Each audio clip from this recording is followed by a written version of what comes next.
కాపాడాలని కోరుకుంటూ రాష్ట్ర వ్యాప్తంగా వైఎస్ఆర్ కాంగ్రెస్ పార్టీ ఆధ్వర్యంలో రిలే నిరాహార దీక్షలు చేపట్టడం జరిగింది. ఈ రోజున తణుకు నియోజకవర్గం ఇన్ఛార్జ్ అయినటువంటి కారుమూడి నాగేశ్వరరావు గారి ఆధ్వర్యంలో తణుకు పట్టణంలో అఖిల మండల నాయకులతో ఏర్పాటు చేయబడ్డ ఈ రిలే నిరాహార దీక్ష శిబిరంలో పాల్గొన్న ప్రతి ఒక్కరికి, అలాగే తణుకు నియోజకవర్గ ముఖ్య నాయకులు కూడా హృదయపూర్వక నమస్కారాలు తెలియజేసుకుంటూ, ఈ కార్యక్రమంలో ఈరోజు నిరాహార దీక్షలో పాల్గొన్న ప్రతి ఒక్క వైఎస్ఆర్ కుటుంబ సభ్యులకు కూడా ప్రజల పక్షాన మేము పోరాటం చేస్తాం, మీకు అన్యాయం జరిగితే మేము ఉన్నామంటూ ముందుకొచ్చిన వారందరికీ కూడా అభినందనలు తెలియజేస్తున్నాం. మరి గత ప్రభుత్వంలో జగన్మోహన్ రెడ్డి గారు అధికారంలో ఉన్నప్పుడు ప్రజల కోసమే, ప్రజా సంక్షేమం కోసం పరిపాలన చేసేవారు. ప్రతి పథకాన్ని కూడా అర్హత ఉన్నవారికి ఇస్తూ ప్రజారంజకమైన పరిపాలన చేశారు. ఈరోజు కూటమి ప్రభుత్వం అధికారంలోకి వచ్చిన దగ్గర నుంచి కూడా అన్ని అబద్ధాలు, అక్రమాలు. అధికారంలోకి రావడం కోసం అబద్ధ వాగ్దానాలు చేసి అధికారంలోకి వచ్చిన తర్వాత అర్హత ప్రామాణికాలను పక్కన పెట్టి మొట్టమొదటిసారిగా నేను మెగా డిఎస్సీ పైనే సంతకం పెడతానని చెప్పిన చంద్రబాబు నాయుడు మరి ఇంత దగా చేస్తాడని ఏ యువత అసలు ఊహించలేదు.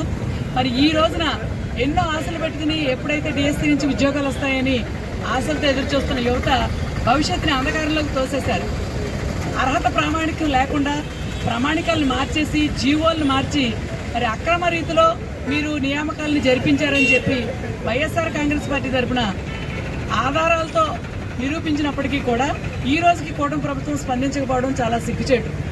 ఎందుకంటే గతం ఎన్నికల్లో కూడా బాబు వస్తే జాబ్ వస్తుందని చెప్పారు. ఈ రోజుకి కూడా యువత జాబులు లేక ఇబ్బంది పడుతున్నారు. మళ్ళీ ఎన్నికల్లో ప్రజలను మోసం చేసి సూపర్ 6 అన్నారు, ఒక్క పథకాన్ని అమలు చేయలేదు. అంతేకాకుండా అన్ని వర్గాల వారిని మోసం చేస్తున్నారు. ఈరోజు వైఎస్ఆర్ కాంగ్రెస్ పార్టీ ఈ రకంగా దీక్షలు చేస్తూ నిరసనలు తెలియజేస్తున్నామంటే ఏ వర్గం వారు కూడా ఆనందంగా లేరు. కూటమి ప్రభుత్వం అన్యాయం చేసిన ప్రతి వర్గం పక్షాన కూడా మేము నిరసన ప్రదర్శనలు చేయడం జరుగుతుంది. వారి పక్షాన్ని నిలబడి అధికార పక్షాన్ని నిలదీయడం జరుగుతుంది. మరి ఈనాటికైనా మీరు మేల్కోండి. కేంద్రంలో మరి విద్యాశాఖ మంత్రి నైతిక బాధ్యత వహించి రాజీనామా చేయడం జరిగింది నీట్లో జరిగిన అవినీతికి.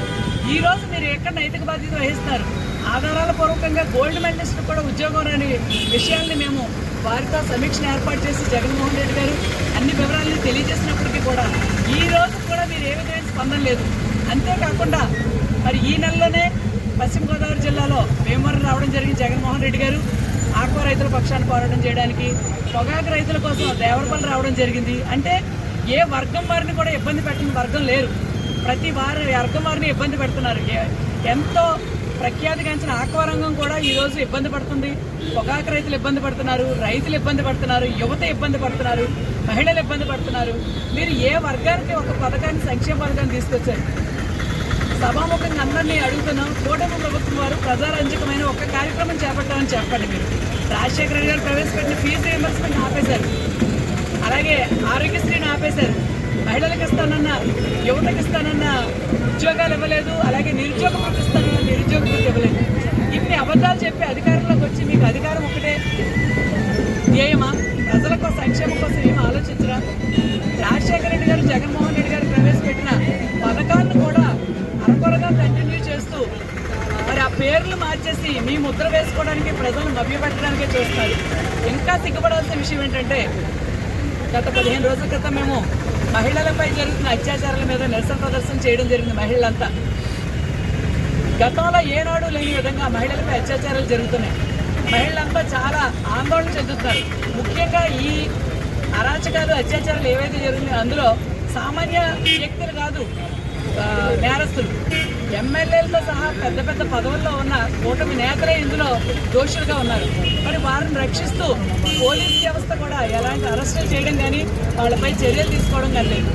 గతంలో జగన్మోహన్ రెడ్డి గారు మహిళా భద్రత కోసం దిశ చట్టాన్ని ఏర్పాటు చేస్తే అది చట్టంగా మారకముందే దిశ పోలీస్ స్టేషన్ ఏర్పాటు చేయడం, మహిళా పోలీసులను ఏర్పాటు చేసి ఇమ్మీడియట్గా మహిళకు రక్షణ కల్పించేవారు.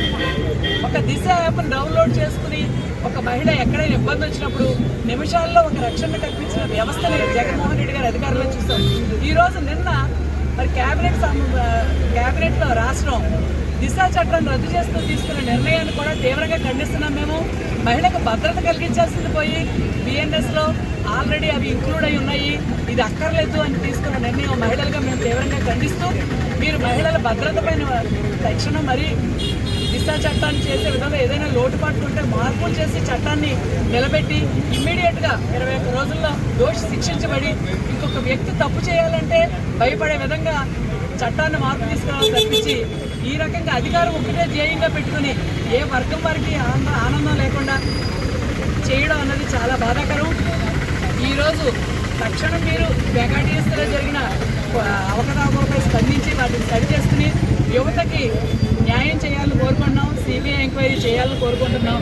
అంతేకాకుండా నిన్న తీసుకున్న దిశ చట్టాన్ని రద్దు చేయాలన్న నిర్ణయాన్ని కూడా పునరాలోచించి మీరు మహిళలకు భద్రత కల్పించే విధంగా త్వరితగతిన న్యాయం జరిగితే దోషికి కూడా శిక్ష పడుతుంది, వేరే వ్యక్తి తప్పు చేయడానికి భయపడతాడు.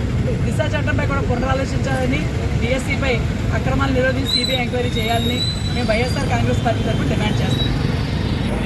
మరిన్ని వార్తా విశేషాల కోసం చూస్తూనే ఉండండి H1 news AP channel updates కోసం సబ్స్క్రైబ్ చేయండి.